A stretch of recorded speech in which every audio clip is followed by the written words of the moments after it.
லட்சுமி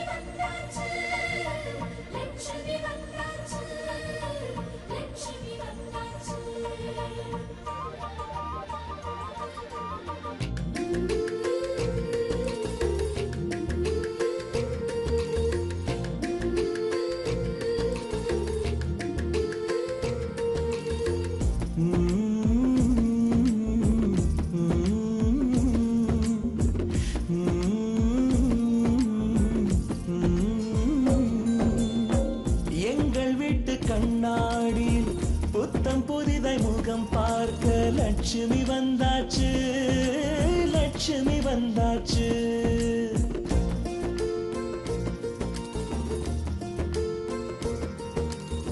சொந்தமெல்லாம் தோரணமாய் மேளம் கொட்டி வரவேற்க லட்சுமி வந்தாச்சு, லட்சுமி வந்தாச்சு.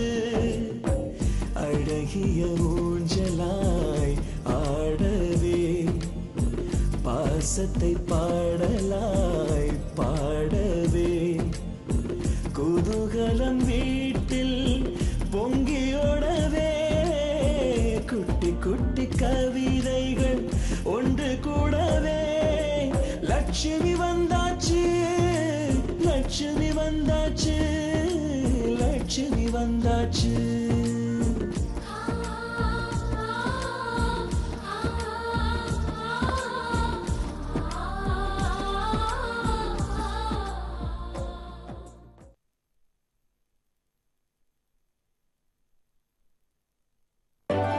வள்ளியம்மைக்கு பதிலாக தான் எங்க வீட்டு மருமகளை அழைச்சிட்டு வந்திருக்கேன். எங்க வீட்டை பொறுத்த வரைக்கும் லட்சுமி தான் எங்களுக்கு எல்லாமே. பிடிச்சிருக்கு. உண்மை தானே சொன்னேன். உங்க பொண்டாட்டி பைத்தியம் தானே.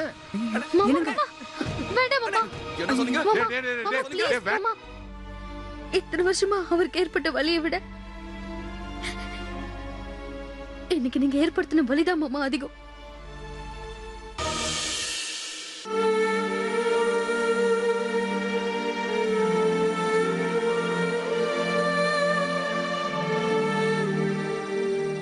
இப்ப நமக்கு இருக்கிற அடுத்த பிரச்சனை லக்ஷ்மி தான்.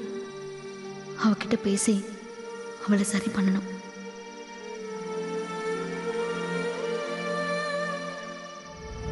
உங்க அப்பா நாட்டாம தானே? பல வருஷம் கழிச்சு தீர்ப்பு சொல்ல வந்திருக்காராமே.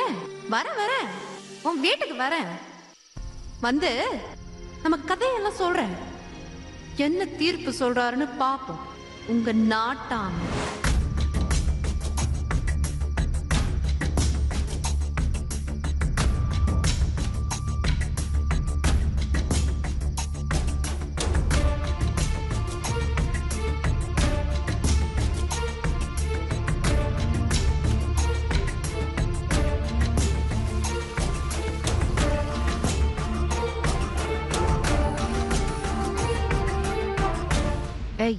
இன்னும் 2 நாள் பணம் வரலன்னு வை, அப்படியே அரைஞ்சிருவேன்.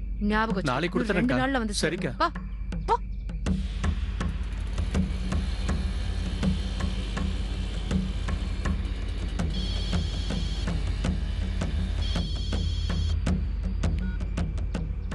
யாரு? நான் லக்ஷ்மி பேசுறேன். லக்ஷ்மி? எந்த லக்ஷ்மி? நீ இருக்க வேண்டிய வீட்டுல இருக்கிற அதே லக்ஷ்மி தான். நீயா? ஏய், நீ இன்னும் அந்த வீட்டை விட்டு போல. நான் உனக்கு அன்னைக்கே சொன்னேன்ல, மரியாதை இந்த ஊரை விட்டு ஓடி போயிடுன்னு. நான் போக மாட்டேன். போக உனக்கு எவ்வளவு திமிரு இருந்தா எனக்கே போன் பண்ணி பேசுவேன். என்ன வேணும் உனக்கு?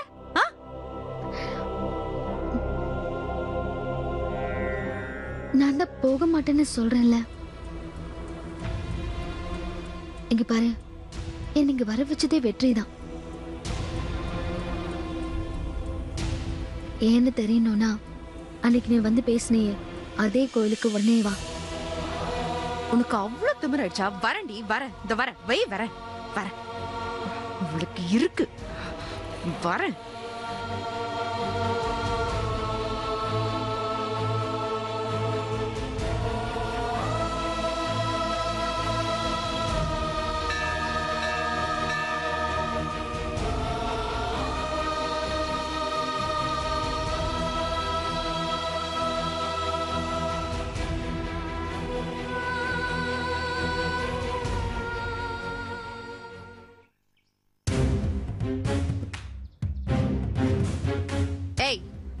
உனக்கு எவ்வளவு திமிரு இருந்தா போனை போட்டு என்னைய கூப்பிட்டு பேசணும் பே. என்ன வேணும் உனக்கு? என்ன பேசணும் உனக்கு? சொல்லு. லக்ஷ்மி, அன்னைக்கு நீ பேசும்போது நான் எவ்வளவு அமைதியா இருந்தேன், அதே மாதிரி நான் பேசுறத நீ பொறுமையா கேளு. சீக்கிரம் சொல்லு, எனக்கு நிறைய வேலை இருக்கு. முதல்ல நான் என்னை பத்தி சொல்லிடுறேன். இங்க பாரு, உன்னை பத்தி எல்லாம் என்னால கேட்க முடியாது. எனக்கு அதுக்கான அவசியமும் இல்ல. நான் கிளம்புறேன். லக்ஷ்மி, நீ நினைக்கிற மாதிரி நான் உன்னோட எதிரி இல்ல. என் பேரு நந்தினி, ஊரு சென்னை. நான் ஒருத்தனை சின்சியரா லவ் பண்ணேன். அவனை பத்தி என் சேத்தி சித்தப்பா கிட்ட சொல்லி அவனே கல்யாணம் பண்ணிக்கலான்னு இருந்தேன்.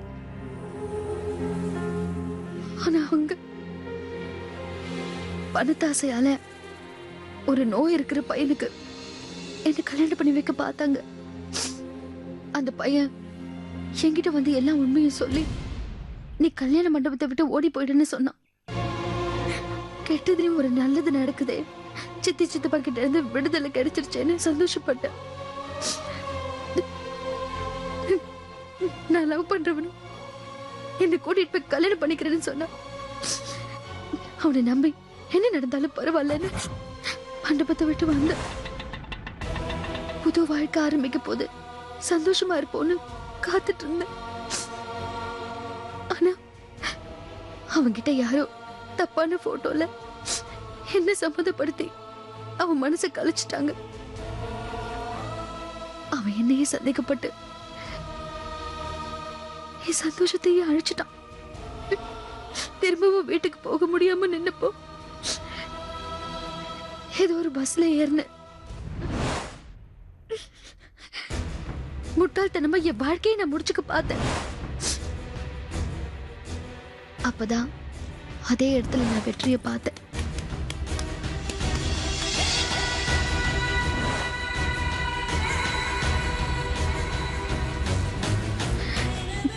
அவரு அவரோட வேதனையை சொன்னாரு. என்ன பொண்டாட்டிய நடிக்க சொல்லி உதவி கேட்டாரு. நானும் ஒத்துக்கிட்டேன். நான் காலடி எடுத்து வச்ச நேரம் முடியாம கடந்த அவங்க அம்மா கொஞ்சம் கொஞ்சமா குணமாகறாங்க தெரியுமா? 12 வருஷமா வீட்டுக்குள்ளேயே அடைஞ்சு கிடந்த அவங்க அப்பா இப்ப சந்தோஷமா நடமாடிட்டு இருக்காரு. லட்சுமி, இப்ப அந்த வீடு ஒரு குதூகலமா இருக்கு. என்ன எல்லாரும் வெற்றியோட மனைவியா நம்புறாங்க. எனக்கு நானே தாலி கட்டிக்கிட்ட விஷயம் இப்ப உன்னையும் சேர்த்து நம்ம 3 பேருக்கு தான் தெரியும்.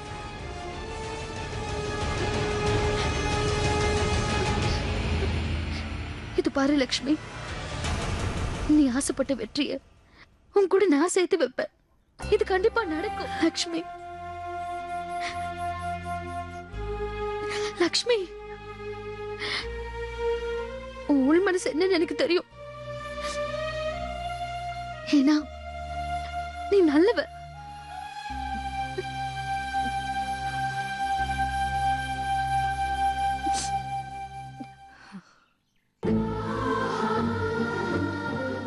லக்ஷ்மி,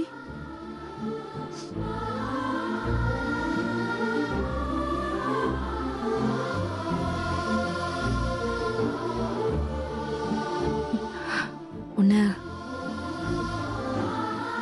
என்னமோ நினைச்ச. நீ தியாகிதான். எல்லாரும் பேசினாங்க, லக்ஷ்மி லக்ஷ்மின்னு பெருமையா பேசினாங்க. மருமகனா இப்படிதான் இருக்கணும்னு எல்லாருமே பேசினதை கேட்டேன் நானு. பொறாமையா இருந்துச்சு எனக்கு. சாமி மாதிரி தெரியற. சாமின்னு சொல்லி என்ன உயர்த்திடாத.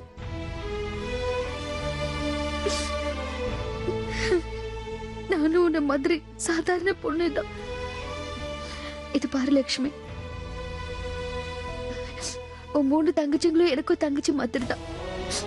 அவங்களுக்கு கல்யாணம் பண்ணி வைக்கிறதுக்கு நான் உனக்கு உதவி பண்றேன்.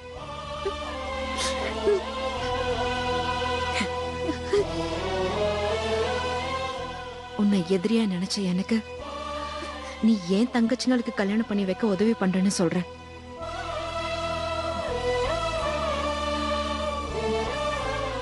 என்ன கைமாறு செய்ய போறேன்னு எனக்கு தெரியல.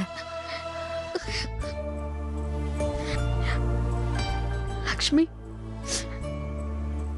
எனக்காக ஒரு உதவி செய்யறியா? சொல்லு. இந்த விஷயம்லாம் எல்லார்கிட்டயும் சொல்லி புரிய வைக்க கொஞ்ச நாள் ஆகும். அது வரைக்கும் நீ கொஞ்சம் பொறுமையா தான் இருக்கணும். அந்த வீட்டோட சந்தோஷம் நம்ம 2 பேரால கெட்டு போயிட வேண்டாம். ப்ளீஸ் லக்ஷ்மி.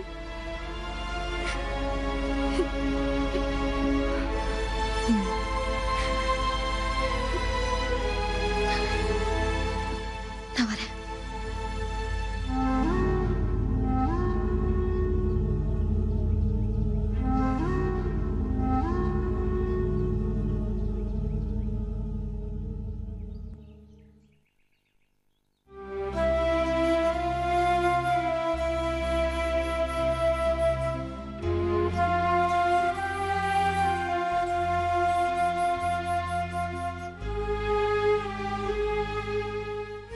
இப்படி ஒரு தியாகமா?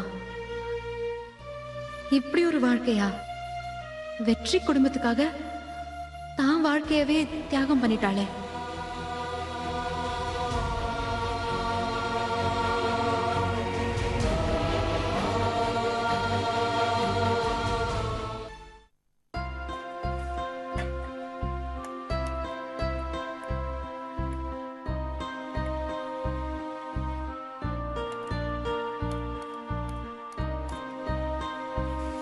அம்மா, ஐயோ நீயா?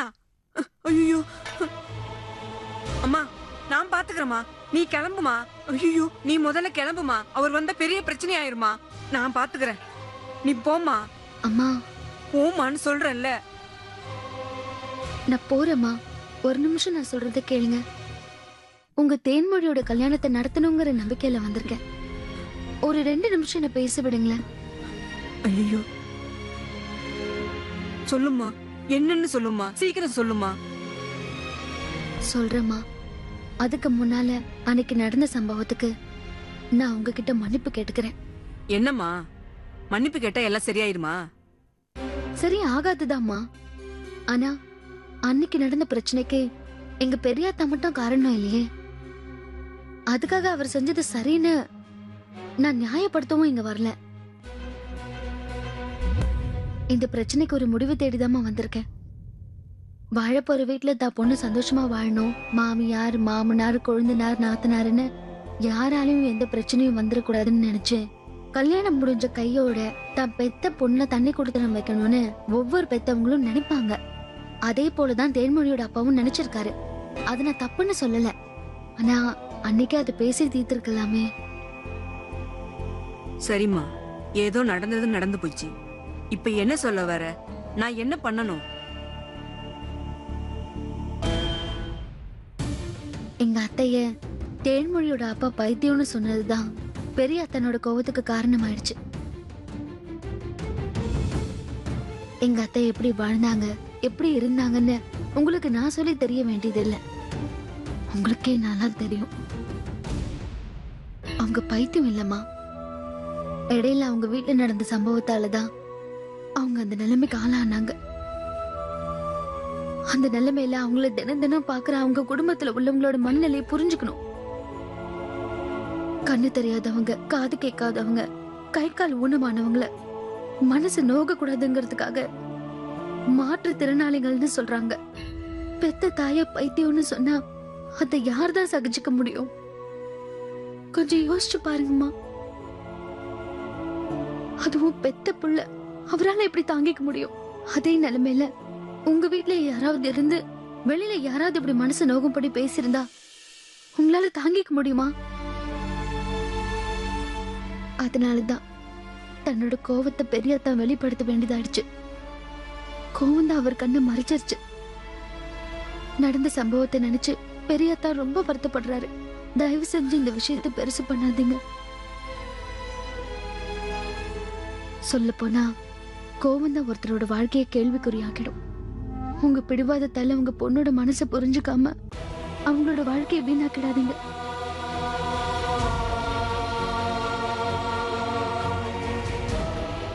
இங்க பாருமா, நீ என்னதான் சொன்னாலும் இதெல்லாம் சரியா வரும்னு எனக்கு தோணலம்மா. பொண்ணு பார்க்க வந்தப்பவே நடக்கக்கூடாதுன்னு நடந்துருச்சு. இனிமே கல்யாணத்துக்கு அப்புறம் என் பொண்ணு அந்த வீட்டுக்கு வாழ வந்தா எங்க சந்தோஷமா இருக்க போறாளோன்னு. அம்மா, நீங்க கவலைப்படாதீங்க. இவங்க எங்க வீட்டுக்கு மருமகளா வந்தா கண்டிப்பா சந்தோஷமா இருப்பாங்க. நீங்க எதையும் நெகட்டிவா யோசிக்காதீங்க, பாசிட்டிவா யோசிங்க. உங்க பொண்ணோட வாழ்க்கை நல்லா இருக்கும். அம்மா, இதெல்லாம் நான் ஏன் சொல்றேன் தெரியுமா? ஏம்மா? நேத்து தேன்மொழியை பார்த்துட்டு போனோமே, அப்போ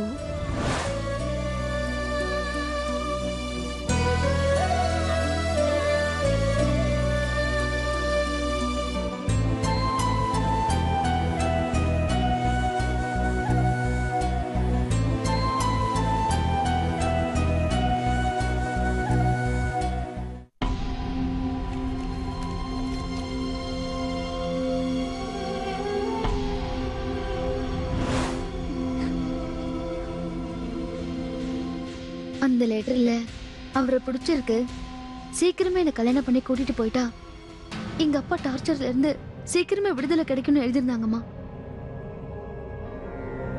மனசுல உள்ளதை தைரியமா சொல்ல முடியாம அப்படி எழுதியிருக்காங்க. தயவு செஞ்சு இது தப்பா எடுத்துக்காதீங்க. ஐயோ அப்பா,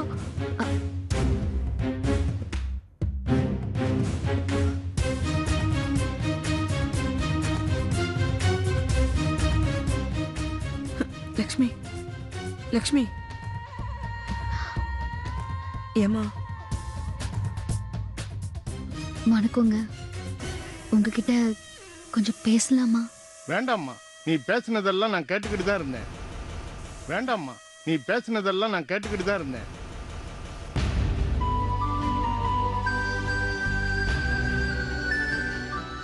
இல்ல, உங்க பொண்ணு மனசுல இருக்கிறது தைரியமா சொல்ல முடியாம லெட்டரா எழுதி கொடுத்துட்டாங்க. தப்பா எடுத்துக்காதீங்க. தயவு செஞ்சு இப்போது உங்க பொண்ணோட மனசு புரிஞ்சுக்கோங்க. உலகத்துல ஒரு முறை பிறந்துட்டோம்னா எப்போ இதை விட்டு போக போறோம்னு யாருக்குமே தெரியாது. மனசுக்கு பிடிச்ச வாழ்க்கை வீடு தேடி வந்திருக்கு. வீண் பிடிவாதம் பிடிக்காம மனசு ஒத்து போன இவங்க 2 பேரையும் சேர்த்து வைங்க. எங்க வீட்டுக்கு தேன்மொழி வந்தா அவங்க சந்தோஷமா இருப்பாங்க, அதுக்கு நான் கேரண்டி. இல்ல, நான் நினைச்சபடிதான் என் பொண்ணு வாழணும், அவளுக்கு பிடிக்காத வேற மாப்பிள்ளைய பார்த்து கல்யாணம் பண்ணிக்க சொன்னா அப்பா அம்மா பேச்ச தட்டக்கூடாதுன்னு அவங்களும் நீங்க சொன்ன மாப்பிள்ளைய கல்யாணம் பண்ணிப்பாங்க. அதுக்கப்புறம் நீங்க மனசு கஷ்டப்படக்கூடாதுன்னு தான் புருஷனோட சந்தோஷமா இருக்கிற மாதிரி நடிச்சு அவங்களும் ஏமாத்திப்பாங்க. நீங்களும் நம்ம பொண்ணு சந்தோஷமா இருக்குன்னு நினைச்சு ஏமாந்து போவீங்க. வாழ்க்கையில மாற்றம் இருந்தா அது இனிக்கும், அதுவே ஏமாற்றமா இருந்தா அதை யாராலையும் தாங்கிக்க முடியாது. நான் சொல்ல வந்ததை சொல்லிட்டேன். அதுக்கப்புறம் உங்க பொண்ணு வாழ்க்கை உங்க கையில தான் இருக்கு. நான் வரேன்.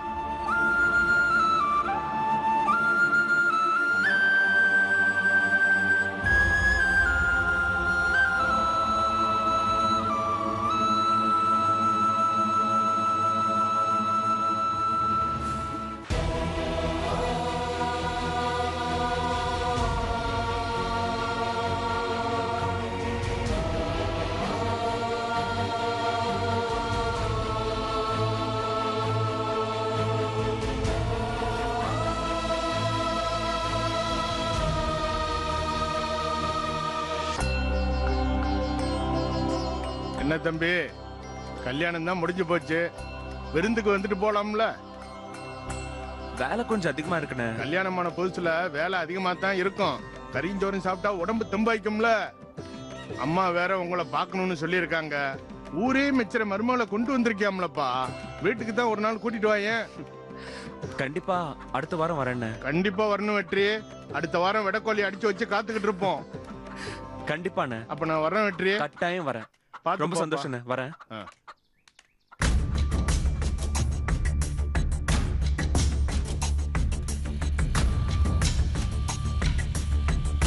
ஏய்